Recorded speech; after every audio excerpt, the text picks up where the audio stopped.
How to find hidden apps on iPhone. To get started, first of all go to your iPhone home screen. Press and hold the application you want to hide from here. For example, iMovie. Tap on Require Face ID. This app will now require a Face ID or your passcode to open or show content in other apps.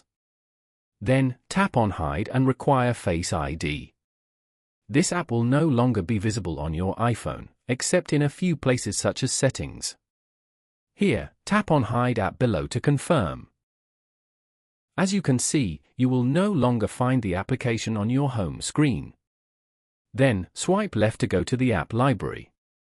Scroll down to the hidden folder. You will find all the hidden applications over here. For example, iMovie. Following these steps, you can easily find hidden apps on iPhone.